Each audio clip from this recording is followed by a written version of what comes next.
All right, dude, your favorite streamer is not your friend. Okay? I mean, I know it sounds brutal, but I'm not saying that to be edgy. I'm saying it because a lot of people need to hear it, including maybe me as someone who is literally making content hoping people feel connected to it. So, like, yeah, there's a certain hypocrisy there. Um, but that's also kind of why I wanted to speak about this.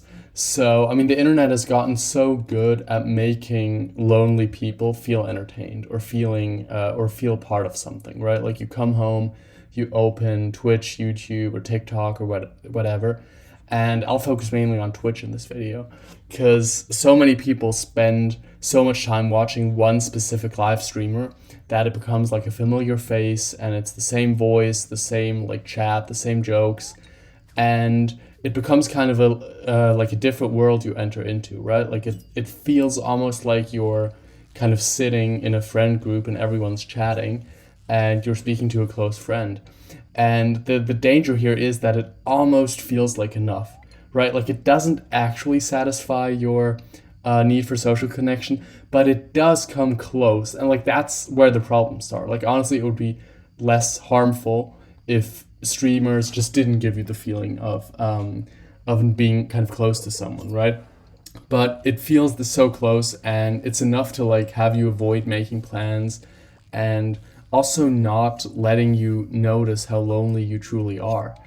And I mean, I think it's normal that kind of streamers feel like friends, and streams I think inherently sort of imitate friendship, right? Because you're not watching something be produced. You're not watching something with the script where and it's edited and wherever. Streamers just talk casually and they'll have their inside jokes and they'll respond to people, like they'll read the donations or whatever.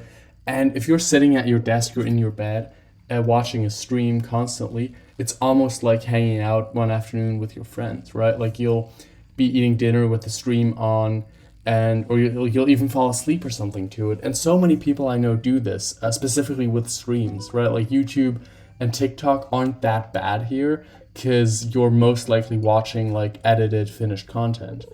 And I don't know, like it's not really fake. Like I'm not saying streamers are fake, but you should be aware of what it is and what it's not, because you know them, but they don't know you, right? Like there's a fundamental asymmetry there, and you know maybe everything about them. You know, kind of their childhood stuff. You know their takes on everything, but they don't know a single thing about you, and they can't care. I mean, maybe they would kind of like you if they knew you, but they don't, right? They don't know your voice. They don't know what you are going through.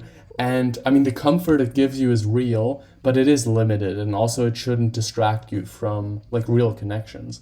And I don't know, like, not to be super scientific about it, but this kind of dynamic, it's called a parasocial relationship. And in this case, like parasocial comfort. And it does work. Like, it can distract you, it can make you feel less alone in that moment, it can calm you down at the end of the day. But the problem here is that like real connection and real emotional intimacy does have friction or does have come with risks. And real friends can disappoint you. I mean, they can ask things from you and you have to reply and you have to risk being rejected or being awkward. And I don't know, I mean, even with something like texting first or being vulnerable or being misunderstood or having a fight about something, having real friends or real social connections is never like a completely smooth ride.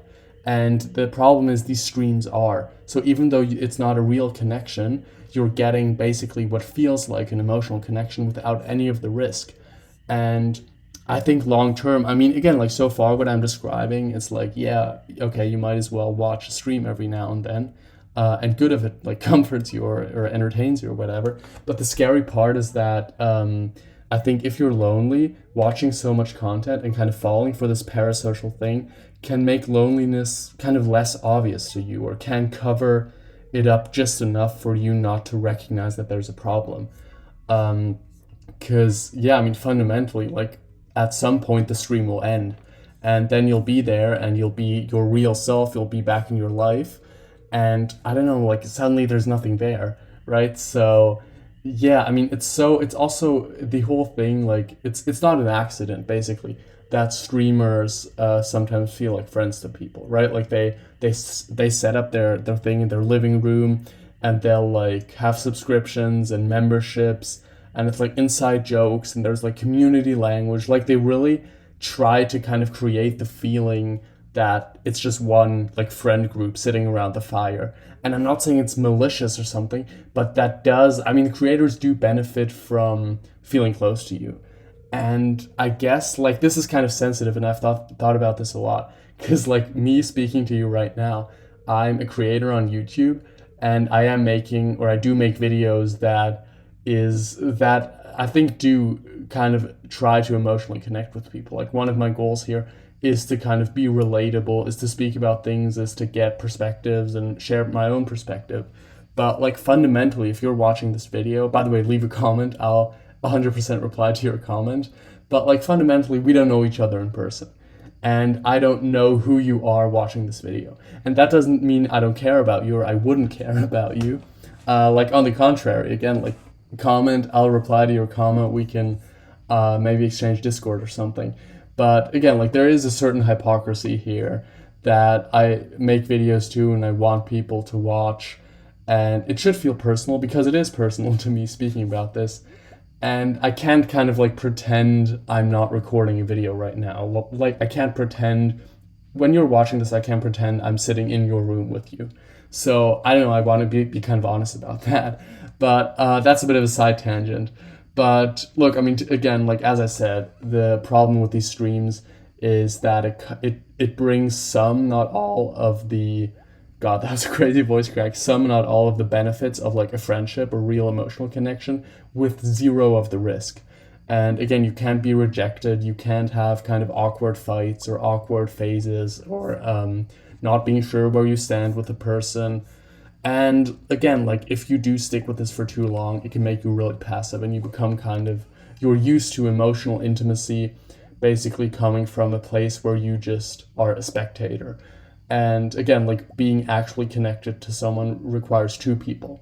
And when you're watching a stream, even if the person's like being super vulnerable, you're just passively watching.